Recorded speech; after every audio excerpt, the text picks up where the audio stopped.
Convidamos a senhora doutora Bárbara Rubim, da Bridge Strategies, para sua apresentação no painel Aspectos Jurídicos do Segmento de Geração Distribuída no Brasil, em conformidade com a Resolução Normativa 482.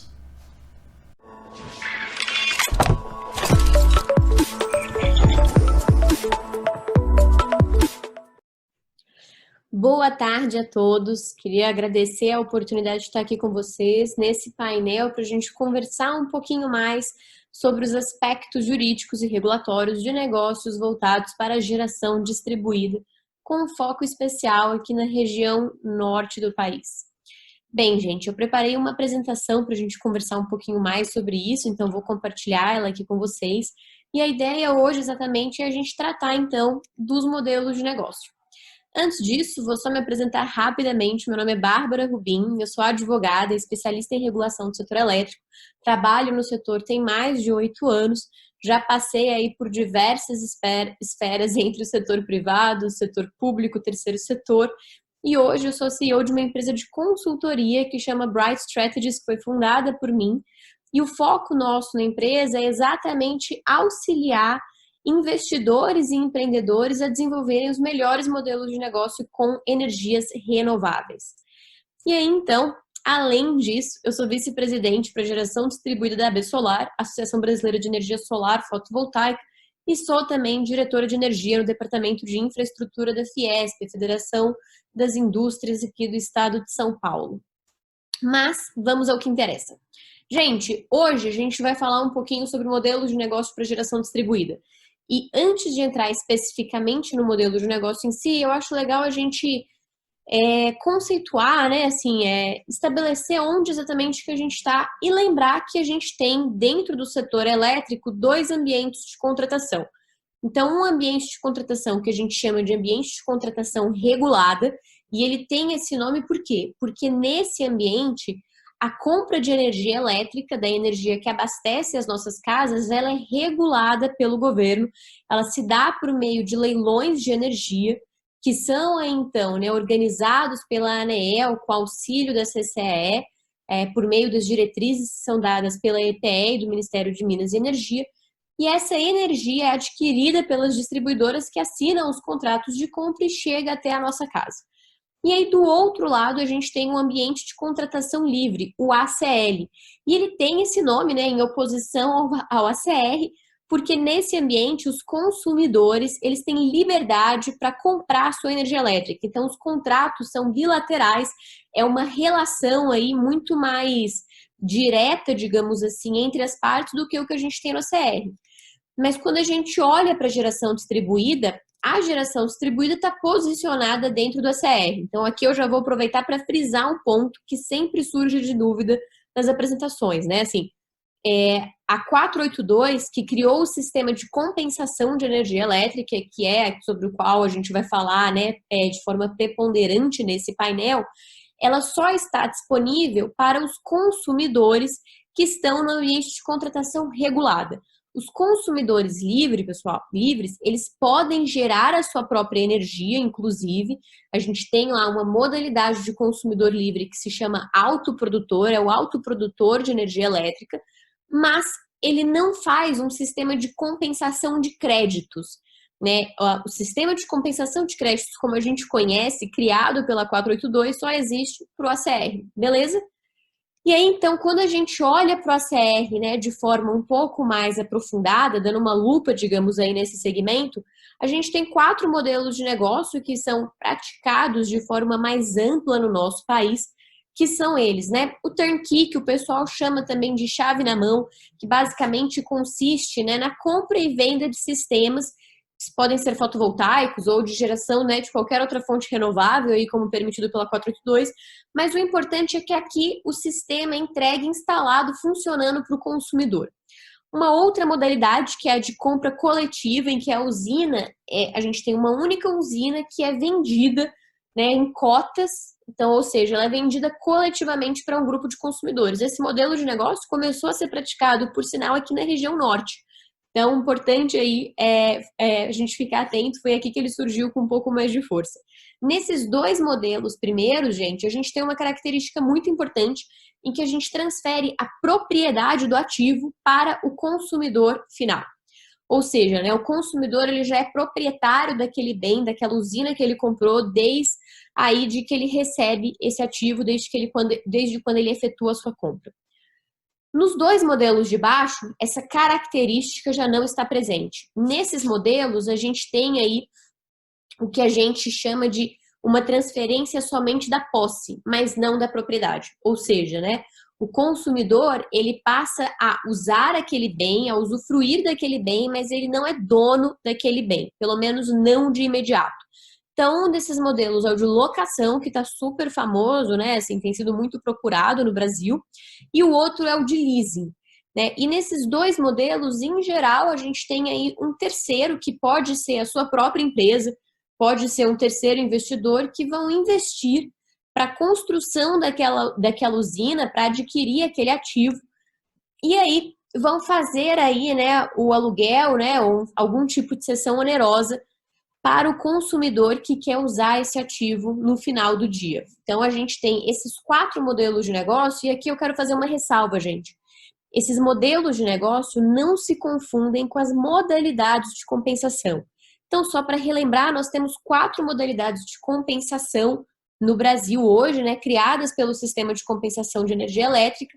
Primeira modalidade, geração junto à carga. Segunda, autoconsumo remoto. Terceira, geração compartilhada. E quarta, empreendimento de múltiplas unidades consumidoras. Então, a modalidade de compensação é a relação sua e do seu cliente, do consumidor, com a distribuidora e com a ANEEL, né, que no final das contas aí é o regulador do nosso setor. O modelo de negócio é a sua relação com o seu cliente. Então, é importante a gente ter essas distinções em mente. Como é que a gente faz, né, para escolher qual é o melhor modelo de negócio para a gente trabalhar, para a gente operar? Existe uma metodologia internacional que se chama LCOE, ou LCOE, vai do gosto aí, mas basicamente a tradução é custo nivelado da energia. Então, ou seja, né, a gente faz uma conta para descobrir ao longo de toda a vida útil que aquele sistema vai durar, quanto custa cada quilowatt-hora produzido por ele. E aí a gente compara esse valor com, por exemplo, o valor do mesmo quilowatt-hora vindo de outras fontes de energia, ou vindo a partir de outros modelos de negócio, ou vindo da distribuidora. E aí o que tiver o menor valor, obviamente, vai ser o que vai trazer mais oportunidades de rentabilização, seja para o investidor, seja para o consumidor final. Como é que a gente faz esse cálculo do LCOE, gente? A gente soma todos os custos incorridos ao longo da vida útil do sistema, ou seja, né, os custos para aquisição do sistema, os custos de manutenção do sistema, o custo de arrendamento, se for um sistema fotovoltaico, o custo da troca do inversor, mais ou menos no 12º ano de vida útil. Então, se tiver demanda contratada, a demanda contratada, todos esses custos trazidos a valor presente, né, porque aqui a gente está falando de um fluxo de caixa que pode ter, por exemplo, mais ou menos 25 anos, se for um sistema solar, e a gente divide todos esses custos pela soma de toda a energia que a gente espera produzir também ao longo desse mesmo período de tempo, por exemplo, esses mesmos 25 anos, consideradas aí todas as ineficiências que esse sistema também vai ter aí, a perda gradativa de eficiência dele ao longo dos anos. Então, quando a gente faz essa metodologia, a gente chega nesse valor final e aí compara isso, como eu comentei, com o valor obtido, seja por meio, né, do quilowatt-hora que é comprado da distribuidora, seja por meio de outras fontes. E isso dá para a gente uma indicação de qual é a melhor forma da gente alocar o nosso dinheiro, né, se a gente for um investidor, ou mesmo fazer a escolha da melhor opção energética para a gente, se a gente for o consumidor de energia final. Essa, gente, é uma das metodologias. Obviamente que a gente tem várias outras, e outra muito comum é calcular efetivamente aí a taxa interna de retorno, que o pessoal chama TIR. Ou seja, se eu investir uma quantidade, né, dos meus recursos aqui neste sistema, quanto é que eu vou ter do retorno desse investimento a cada ano, né? Livre, por exemplo, de impostos, né? Então, essas são algumas metodologias. E aí eu vou mostrar para vocês. A gente faz um pouco dessa análise na consultoria, dessa análise econômico-financeira, E eu quero destacar algumas questões relacionadas aí aos modelos de negócio, como eu comentei, aos modelos de negócio de locação. São modelos que têm crescido muito, mas a gente vê um crescimento, pelo menos na consultoria, a maior parte dos nossos clientes ou estão no Sudeste ou estão no Centro-Oeste. A gente tem alguns clientes no Norte, mas a procura ainda está aumentando, né? Digamos assim, ainda é uma procura pouco pequena frente ao potencial que a gente acredita que existe aí para esse negócio ser desenvolvido nessa região. Então, aqui, de forma muito simplificada, gente, como é que se estrutura um modelo de locação? Vamos supor que você fez a conta do seu LCOI, você fez a conta da TIR e você decidiu que vale a pena investir num modelo de locação. Isso aqui, como eu comentei, é uma forma muito simplificada. Obviamente que na consultoria a gente faz uma coisa muito mais detalhada para o cliente. Mas a gente vai ter aí a figura do investidor, que vai fazer o aporte para a compra daquele sistema, né? Ou seja, vai ser o dono da usina. Então, ele tem essa relação. Ele vai ter uma relação também com a área, porque essa usina vai ter que estar instalada num terreno ou num telhado que pode ou não já ser de propriedade do cliente final, né? Lembrando que se for uma usina que está conectada na média tensão, ela vai ter que pagar a demanda contratada, então esse é um custo importante da gente levar em mente. Essa área, gente, ela não pode, o contrato de locação, arrendamento da área, nem o contrato de locação dos equipamentos da usina, não podem estabelecer uma remuneração em reais por quilowatt-hora. De acordo com a ANEEL, esse tipo de remuneração é vedado pela regulação porque ele indicaria uma venda de energia. E lembra que eu comentei com vocês no comecinho da minha fala que o consumidor do ambiente de contratação regulada, ele não compra a energia dele livremente, né? A energia dele é comprada por meio aí dos leilões de energia elétrica. Então, é por isso que na 482 a gente também não pode ter um mecanismo de venda de energia. A gente pode ter somente uma alocação de equipamentos, em que a maioria do valor a ser pago vai ser fixo. A gente pode ter uma cláusula de performance variável, não tem problema nisso, mas, de fato, a maioria do valor pago tem que ser fixo aí para não configurar essa venda de energia. Então, a área, né, vai ter que estar em posse do cliente, porque é isso que vai justificar que esse cliente tenha titularidade da unidade consumidora que está lá, que é a unidade consumidora da usina, e esse cliente vai ter um contrato de locação, por exemplo, com o investidor. Né? De novo, o investidor aqui pode ser um terceiro ou pode ser a sua empresa mesmo, sem nenhum problema. E nesse contrato de locação, ele vai remunerar o investimento feito por por você, investidor. Esse cliente aqui, gente, ele pode ser um único cliente, e aí seria, por exemplo, uma modalidade de autoconsumo remoto, se a usina estiver remota, ou ele pode ser um cliente, né, em uma modalidade de geração junto à carga, se a usina estiver, por exemplo, numa área que já é a área em que ele vai consumir, por exemplo, você instalou a usina no telhado dele, ou ele podem ser vários clientes numa geração compartilhada, por exemplo, via uma cooperativa ou um consórcio. Bárbara, mas você comentou, né, que você não vê tanta procura por isso no Norte. Aqui no Norte ainda vale a pena a gente investir no modelo de locação? Gente, com certeza vale. E aí, como eu comentei com vocês, né, na consultoria a gente faz alguma dessas análises de viabilidade econômica para guiar o desenvolvimento de plano de negócio das empresas, mas também para ajudar o investidor em casos concretos. E aí eu vou mostrar para vocês agora uma dessas análises que a gente fez. E essa aqui é uma análise em que a gente calculou a rentabilidade de todas as regiões geográficas do nosso país, das principais áreas de concessão, então, de distribuidora. E reparem que a rentabilidade da região norte, ela é maior para o autoconsumo remoto do que a rentabilidade da região sudeste ou da região sul. Então, assim, as rentabilidades ficam equilibradas numa média, né? Vocês percebam que aqui vocês têm a rentabilidade por distribuidora, e aí o tracinho aqui, o tracejado que vocês estão vendo, é a média daquela região. Mas a rentabilidade média é muito boa, maior aí, superior a rentabilidades que a gente encontra em outras regiões do país, em que a gente vê aí, pelo menos na minha vivência, até mais procura por esses modelos de locação. Então, por isso até que eu comentei, eu tive o prazer de palestrar também no primeiro dia, numa mesa sobre políticas públicas, e eu comentei que, na minha visão, a geração distribuída na região norte ainda tem muita oportunidade para ser conquistada pelas empresas, pelos empreendedores, pelos investidores do nosso setor. E quando o assunto é modelos de negócio, a gente percebe que ainda tem, de fato, um mar azul, né, um oceano azul, como o pessoal costuma dizer, para ser explorado nessa região do nosso país. E a gente precisa ter em mente, né, gente, de que a gente tem várias mudanças no nosso setor elétrico, então quando a gente vai falar de modelo de negócio, é muito importante que você esteja bem assessorado para assegurar que você vai saber pesar cada uma dessas mudanças que a gente está passando no setor dentro da análise do seu negócio. Então, a primeira mudança aí que todo mundo já está mais ou menos de olho é a questão da revisão da 482, que é importante dizer, voltou a caminhar, tá, gente?